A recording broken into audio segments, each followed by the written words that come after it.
وَلَقَدْ يَسَّرْنَا الْقُرْآنَ لِلذِّكْرِ فَهَلْ مِن مُّدَّكِرٍ۔ اور ہم نے قرآن کو سمجھنے کے لیے آسان کر دیا ہے، تو کوئی ہے کہ سوچے سمجھے؟ السلام علیکم ورحمۃ اللہ وبرکاتہ۔ عزیز طلباء، آج ہمارا موضوع ہے اللہ کے ذکر کے 4 کلمات میں پورے اسلام کا خلاصہ۔ اللہ کو یاد کرنے کے لیے، اللہ کا ذکر کرنے کے لیے رسول اکرم صلی اللہ علیہ وسلم نے 4 کلمات سکھائے ہیں۔ اگر انسان ان کے اندر غور و فکر کرے تو پورے اسلام کا خلاصہ اس میں آ جاتا ہے۔ سبحان اللہ، الحمدللہ، لا الہ الا اللہ، اللہ اکبر۔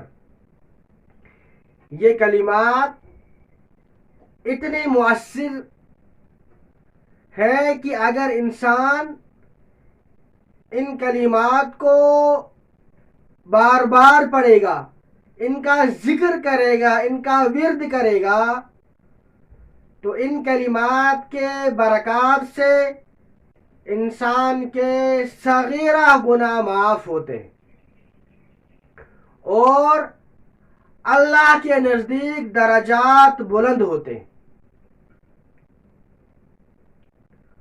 اور قرب خداوندی حاصل ہوتا ہے۔ سب سے پہلا کلمہ ہے سبحان اللہ، یعنی اللہ ہر عیب سے پاک ہے، ہر نقص سے پاک ہے، ہر کمی سے پاک ہے۔ اللہ تعالی کسی کے محتاج نہیں ہے۔ اللہ تعالیٰ کو کسی وزیر یا کسی منسٹر کی، کسی مددگار کی کوئی ضرورت نہیں ہے۔ اللہ تعالیٰ کو نہ نیند آتی ہے، نہ اونگ آتی ہے، نہ تھکان محسوس ہوتی ہے۔ اللہ تعالیٰ ہر کمی سے پاک ہے۔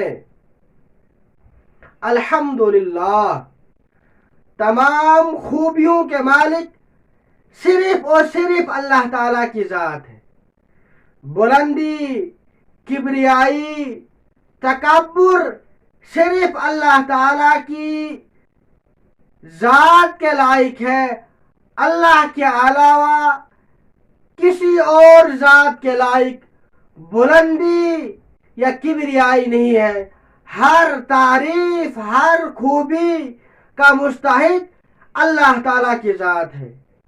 جو بھی اچھا کام یا اچھا عمل دنیا میں رونما ہوتا ہے وہ اللہ تعالیٰ کی منشا اور اللہ تعالیٰ کی مرضی سے وجود میں آتا ہے۔ لا الہ الا اللہ، کوئی عبادت کے لائق نہیں ہے مگر اللہ، یعنی عبادت کے مستحق صرف اللہ کی ذات ہے۔ حاجت روا صرف اللہ کی ذات ہے۔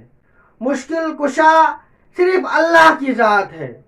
بیماروں کو شفا دینے والی ذات صرف اللہ تعالیٰ کی ذات ہے اور پریشانیوں کو دور کرنے والی ذات صرف اللہ تعالیٰ کی ذات ہے۔ موت اور حیات اللہ کے قبضے میں ہے۔ اولاد دینے والی ذات، ہر خوبی کی مستحق ذات وہ اللہ تعالیٰ کی، کرنے والی ذات اللہ تعالیٰ کی۔ اللہ کے علاوہ کوئی اور ذات کرنے والی نہیں ہے۔ اللہ اکبر، اللہ سب سے بڑے ہیں۔ اللہ کے سامنے سارے کمزور ہیں، اللہ کے سامنے تمام کمزور ہے، ضعیف ہے۔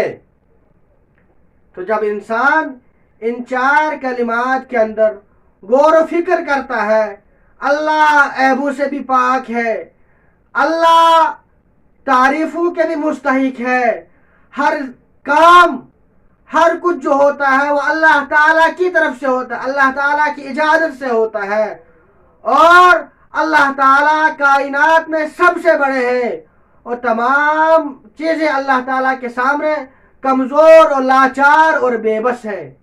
تو پتہ چلا کہ ہمیں صرف اللہ تعالیٰ کی عبادت کرنی چاہیے، اللہ تعالیٰ کی حمد، اللہ تعالیٰ کی تسبیح بیان کرنی چاہیے، اور اللہ کی ذات میں یا صفات میں کسی کو شریک نہیں کرنا چاہیے، اور ان کلمات کو ہم جتنا ورد کریں گے، جتنا ان کو پڑھیں گے، اتنا ہی ہمیں صغیرہ گناہ معاف ہو جائیں گے اور ہمارے درجات بلند ہو جائیں گے، اور اللہ تعالیٰ کی خوشنودی اور اللہ تعالیٰ کی رضا ہمیں حاصل ہوگی۔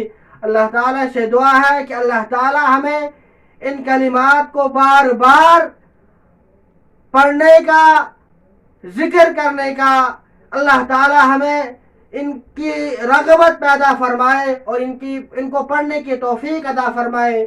والسلام علیکم ورحمۃ اللہ وبرکاتہ۔